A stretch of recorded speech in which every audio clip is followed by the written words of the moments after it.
Melissa Bourne, and my topic is technology and perception. Technology has become common in almost all American households. According to a Pew Research study, 3/4 of Americans now own a smartphone. Adults also report using technology an average of over 10 hours daily. This greatly exceeds the recommended 2 hours from the American Psychological Association. However, this increased use may be having a negative impact by unforeseen consequences. For example, in stimulus material, extrasensory technology, Gershon Dublin and Joseph Paradiso write about the possibility a neural implant may have on people's ability to gather information from their environment. However, both also acknowledge the negative effect this may have on privacy, stating, even more concerning, ubiquitous computing has had tremendous privacy implications. Leading to my problem that technology is having a negative impact on American perception is harmful to their cognition, view of the world, and their senses. Okay. So technology may be negatively impacting Americans' cognition. Nicholas Carr, author of a book on how the internet affects people's brains, writes, as people's minds become attuned to the crazy world of internet media, traditional media have to adapt to the audience's new expectations. For example, the New York Times now includes the daily news on pages 2 and 3 instead of requiring the audience to actually flip through and read various articles.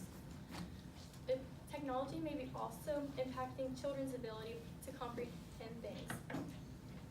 Psychologist Jim Taylor explains, studies have shown that reading uninterrupted text results in faster completion and better understanding, recall, and learning than those who read text full of hyperlinks and ads.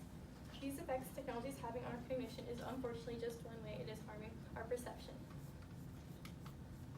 Technology, specifically the internet and social media, is also negatively impacting people's view of the world. In a recent study done by BuzzFeed of the top political sites on Facebook, the right-wing sites tend to publish false and misleading information 38% of the time, compared to the left-wing that publishes false and misleading information 20% of the time. This false information may lead to these new technologies have the power to spread information very quickly. Whether or not the information is accurate doesn't seem to matter. This leads people developing untrue beliefs, which is distorting their reality. Social media also allows people to portray inaccurate. Social media also allows people to portray the best versions of themselves, which is inaccurate. According to Michelle Zarifis, a social media marketer, you reveal to your friends and family the perfect moments in life and conceal the not so perfect ones. By doing this, you are giving others a distorted sense of reality.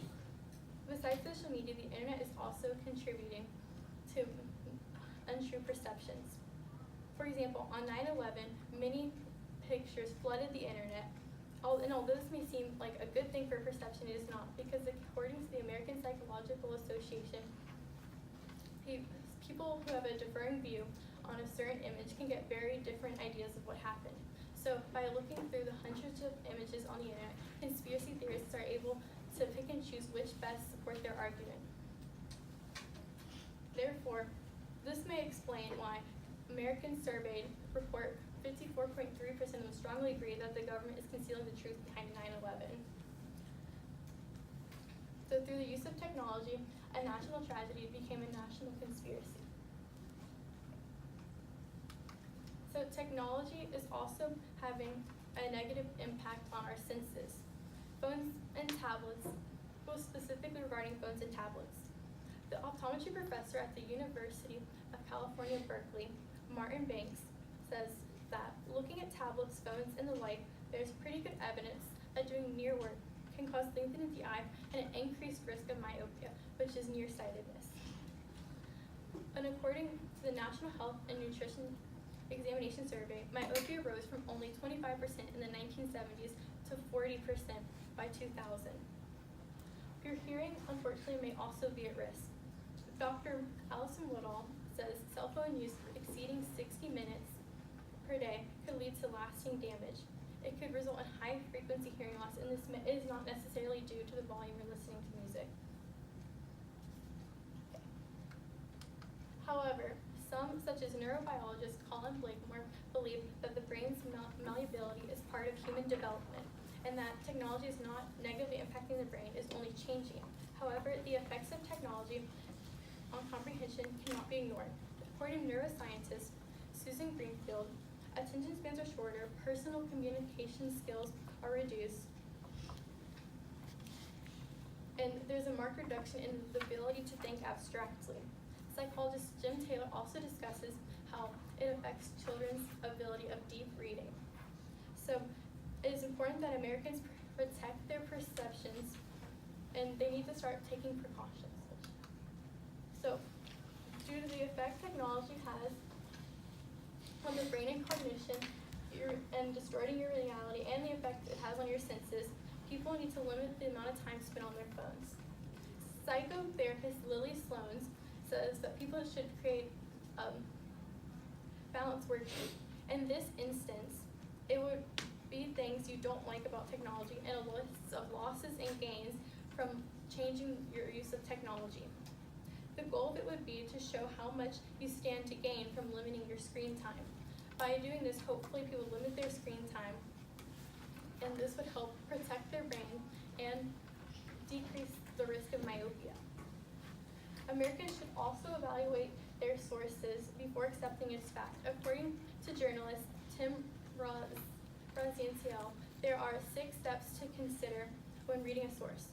Recognize the type of content, look at the sources cited, evaluate the evidence, determine if the overall point was proved, ask questions, and evaluate what you learned. Americans can also reduce the risk of hearing loss by limiting the amount of time they use music. The World Health Organization recommends listening to music no longer than 1 hour per day. However, this solution relies largely on Americans themselves to limit their technology use, and as discussed earlier, with Americans using more than 10 hours of technology every day, this would not be easy for most Americans, and it would also require them to take steps to change the way they use technology, and people cannot always be reliable in doing stuff. So.